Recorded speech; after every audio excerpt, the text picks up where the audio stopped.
कुछ आवाजें हैं जो इतिहास नहीं धरोहर बन जाती हैं। आज झारखंड और भारत की आदिवासी चेतना ने अपनी एक ऐसी ही आवाज खो दी है। झारखंड आंदोलनकारी और प्रसिद्ध लेखिका, कवित्री, विचारक और आदिवासी अधिकारों की बात करने वाली जुझारू महिला डॉक्टर रोज केरकेटा का आज सुबह 11 बजे के करीब निधन हो गया। वे लंबे समय से बीमार चल रही थी। रोज दी 84 वर्ष की थी। रोज केरकेटा अब हमारे बीच नहीं रही। उनका जन्म 5 दिसंबर 1940 को झारखंड के सिमडेगा जिले के एक आदिवासी गांव कैसरा में हुआ था। वो एक ऐसी स्त्री थी जिनकी कलम ने न केवल लिखा बल्कि सत्ता को आईना भी दिखाया। रोज दीदी ने पत्रकारिता, लेखन और आंदोलन को एक साथ साधा। उनकी किताबें पाघा, जोरी जोरी रे घाटो काफी चर्चित रहा था। और ये केवल साहित्य नहीं था दोस्तों, संघर्ष की घोषणा पत्र थी। उन्होंने ना सिर्फ बोला, लड़ा और जिया भी झारखंड की अस्मिता के लिए, आदिवासी भाषा, पहचान और हक के लिए भी। लेकिन सबसे गर्व की बात यह रही कि साल 2022 में जब धनबाद और बोकारो के इलाके में भाषाई आंदोलन चल रही थी, तब रोज केरकेटा ने सामाजिक चेतना का सबसे बड़ा प्रतीक स्थापित किया। उन्होंने राज्य में गैर झारखंडी भाषाओं की ओर से की जा रही दावेदारी का विरोध और आंदोलनकारियों का समर्थन करते हुए विशंभर साहित्य सम्मान 2022 लेने से मना कर दिया था। आपको बता दें कि यह सम्मान मैथिली संस्था विशंबर फाउंडेशन द्वारा दी जा रही थी और उस वक्त राज्य में मगही, मैथिली और भोजपुरी भाषा का विरोध चरम पर था। उस वक्त उन्होंने कहा था, जिस भाषा में मैं जीती हूँ, अगर उसे सम्मान नहीं दिया गया तो मुझे सम्मान लेकर क्या करना। उस वक्त हमने रोज केरकेटा से बातचीत की थी एक साक्षात्कार के दौरान। देखिए रोज केरकेटा दी ने झारखंडी भाषाओं पर क्या कुछ कहा था। आपने पुरस्कार लेने से मना कर दिया, जो सम्मान मिल रहा था आपको वो लेने से मना कर दिया, क्यों? असल में यहाँ की भाषा को रोकता नहीं, मानता नहीं, बल्कि ये यहाँ की भाषाओं के वो में गाली नहीं है। यहाँ की भाषाओं में गाली नहीं है। अच्छा, और समृद्धि है, समृद्धि है, उसको समृद्धि को जानते नहीं है। और गाली बाहरी भाषा में गाली है, उसको इनमें करते हैं।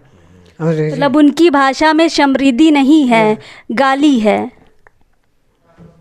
तो उसी को रोज जाने कहा क्या हम लोग भाषा प्रचार जरूरी है। अच्छा, ये पुरस्कार जो आपको मिल रहा था, ये मैथिली भाषा संस्था आपको दे रही थी। मैथिली भाषा है, हाँ, यहाँ की भाषा तो नहीं है। अच्छा, और यहाँ पढ़ाई में मैथिली और जो तो राजस्थान तक उन भाषा है, यहाँ की भाषाओं में उनको कोई अस्तित्व नहीं। तो इसको बढ़ावा देना चाहिए, उल्टे इन भाषाओं को प्रस्तुत करें और यहाँ की भाषाओं को गौन दिखाते हैं। अच्छा, मैम का ये कहना है कि यहाँ की भाषाओं को गौन दिखा रहे हैं और बाहरी भाषाओं को बढ़ चढ़ के यहाँ हिस्सा दे रहे हैं। कौन कौन सी भाषाओं में लिखती हैं आप? खड़िया, मुंडारी, नागपुरी और हिंदी में। खड़िया, मुंडारी, हिंदी नागपुरी और नागपुरी में। तो यहाँ तो जैसे अभी बोकारो और धनबाद में खोरठा भाषा चलता है, तो आप उसको समर्थन कर रही हैं? खोरठा तो यहाँ के लोग झारखंडी लोग हैं, वो बोलते हैं। जो खोरठा बोलते वो यहाँ के झारखंडी लोग हैं, झारखंडी लोग हैं। अच्छा, तो आप भाषा आंदोलन का समर्थन कर रही हैं? हाँ, उनके तो समर्थन तो नहीं करते हैं।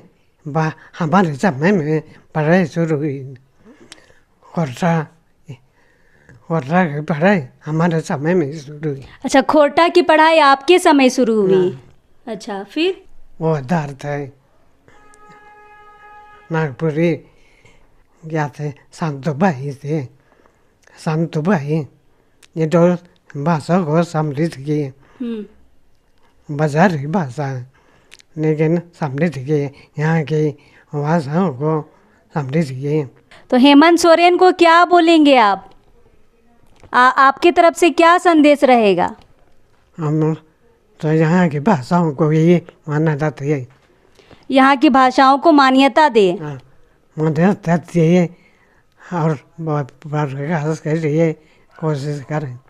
यही की भाषाओं को स्थानीय रूप से या विशिष्ट रूप से लोकतंत्र में इनको भी शामिल, इनके जबरदस्त पाटू साथ सारे बने।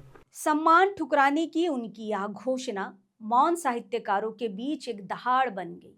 उनकी यह सच्चाई या असहमति आज भी झारखंड की भाषाई चेतना में गूंजती है। रोज केरकेट्टा का जाना केवल एक साहित्यकार का जाना नहीं है, यह एक संघर्षशील स्त्री की आखिरी सांस लेना है, जिसने कलम को हथियार बनाया और आदिवासी आवाज को इतिहास में दर्ज किया।